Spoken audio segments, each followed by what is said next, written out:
Assalamualaikum warahmatullahi wabarakatuh. Perkenalkan, nama saya Miranda Esabila dengan NPM C1C023022.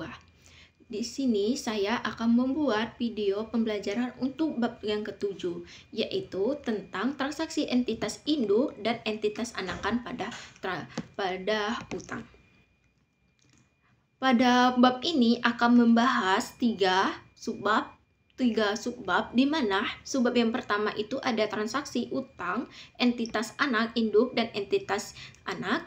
Kemudian ada transaksi pembelian obligasi langsung dari entitas anak atau entitas induk. Kemudian transaksi pembelian obligasi entitas anak dari pihak non-afiliasi. Nah, transaksi pembelian obligasi langsung dari entitas anak atau entitas induk ini memiliki dua bagian. Yang pertama itu tentang pembelian pada harga VAR, yang kedua itu ada pembelian tidak pada harga VAR. Nah, untuk transaksi pembelian obligasi entitas anak dari pihak non-afiliasi ini memiliki dua materi, yaitu di mana yang pertama itu pembelian pada harga sama dengan nilai yang tercatat, dan yang kedua itu ada pembelian pada harga berbeda dengan nilai yang tercatat. Baik, langsung saja ke materi yang pertama, yaitu transaksi utang antara entitas induk dan entitas anak. Di mana transaksi piutang antara entitas induk dan entitas anak ini juga harus dieliminasi dalam rangka penyusunan laporan keuangan konsolidasian. Karena transaksi ini pemberian pinjaman yang terjadi antara entitas induk dan entitas anak merupakan satu kesatuan ekonomi. Kemudian jika transaksi pemberian pinjaman transaksi itu memunculkan pendapatan atau beban bunga, maka akun tersebut juga harus dieliminasi. Kemudian ada ilustrasi pada 7.1. Nah, PTP ini memiliki 100% saham PTS. Nah, PTP ini juga memberikan fasilitas kredit kepada PTS senilai 500 juta rupiah. Pada 1 Juli 2020, pinjaman tersebut jatuh tempo pada tanggal 1 Juli 2021. Dana tersebut digunakan PTS untuk membuka lini bisnis yang baru. Atas pinjaman tersebut, PTS itu dikenakan bunga sebesar 5%. Bunga dibayarkan secara semesteran. PTP pada 1 Juli 2020 jurnalnya ada piutang pada kas yaitu sebesar 500 juta rupiah. Sedangkan pada PTS yaitu jurnalnya kas pada utang sebesar 500 juta rupiah. Nah, untuk tanggal 31 Desember 2020 PTP itu menjurnal piutang bunga pada pendapatan bunga sebesar 12.500.000 rupiah. PTS menjurnal beban bunga pada utang bunga sebesar 12.500.000 rupiah.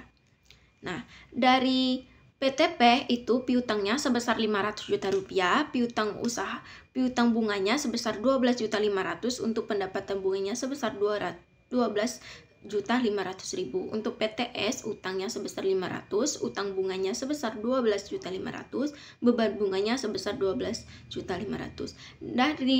Dari akun-akun yang telah disebutkan sebelumnya, maka akan dieliminasikan untuk membuat laporan konsolidasinya, yaitu pada piutang ada piutang bunga, utang, dan utang bunganya. Selanjutnya masuk materi transaksi pembelian obligasi langsung dari afiliasi.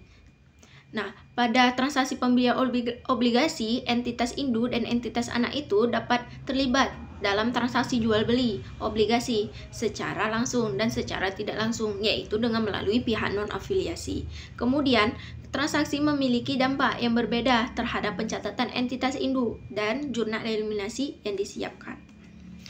Kemudian transaksi pembelian obligasi langsung dari afiliasi. Nah, dari sudut pandang konsolidasi ini, entitas induk dan entitas anak itu merupakan satu kesatuan laporan. Kemudian semua dampak dari transaksi yang melibatkan kedua pihak tersebut itu harus mengeliminasikan, tak terkecuali dengan transaksi pembelian dari obligasi antara entitas induk dan entitas anak. Kemudian pada transaksi pembelian obligasi. Nah, pada induk perusahaan itu maupun anak perusahaan itu melakukan obligasi atau pembelian saham antar entitas induk maupun entitas anaknya. Kemudian ada anak perusahaan. Anak perusahaan ini membeli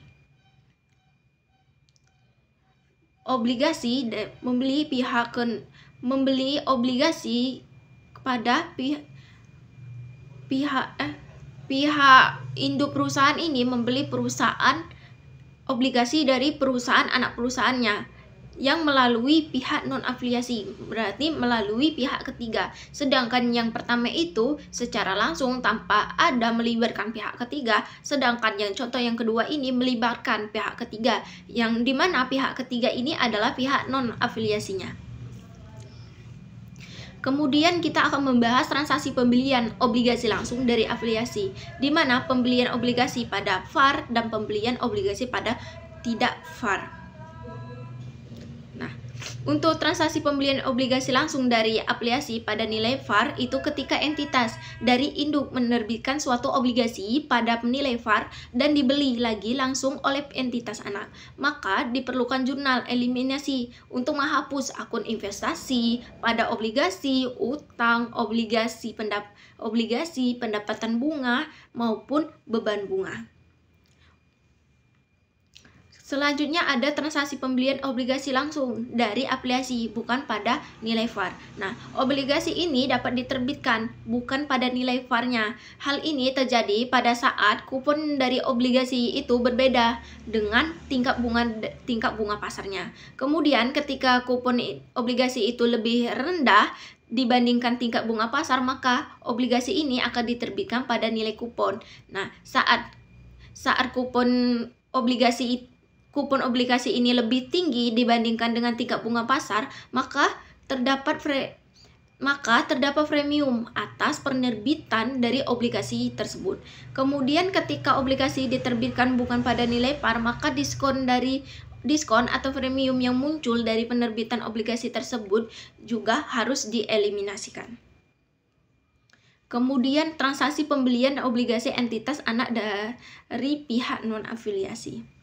Nah, transaksi pembelian obligasi entitas dari anak pihak non-afiliasi ini pada saat entitas induk itu membeli obligasi entitas anak dari pihak non-afiliasi pada saham harga sama dengan nilai tercatat obligasi tersebut, maka jurnal eliminasi yang dibuat pada saat menyiapkan laporan keuangan konsolidasi itu sama dengan jurnal eliminasi pada saat pembelian obligasi langsung dari entitas induk atau entitas anak, baik pada nilai VAR maupun bukan nilai VAR-nya.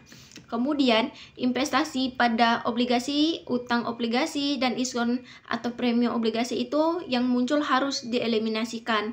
Kemudian untuk pendapatan bunga dan beban bunga juga harus dieliminasikan. Jika terdapat piutang bunga dan utang bunga sebagai dampak pencatatan perusahaan secara akrual juga harus dieliminasikan juga. Kemudian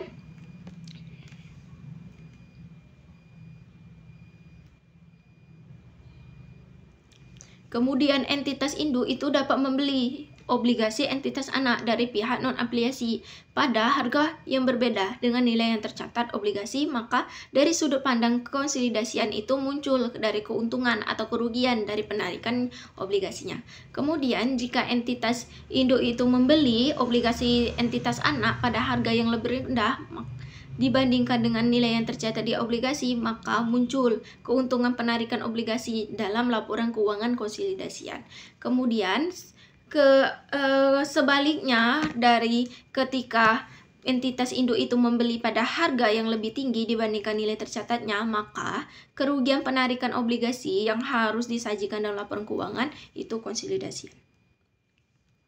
Nah, harga pembelian obligasi itu sama dengan nilai yang tercatat dari obligasi dan kemudian tidak ada keuntungan atau kerugian dari penarikan obligasi. Nah, untuk harga pembelian obligasi yang lebih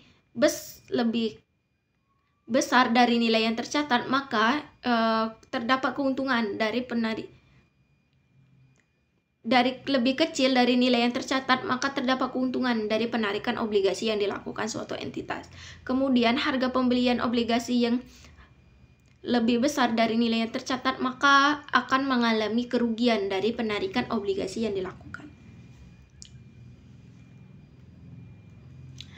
Baik, itu saja untuk penjelasan untuk bab 7 ini. Saya ucapkan terima kasih. Wassalamualaikum warahmatullahi wabarakatuh.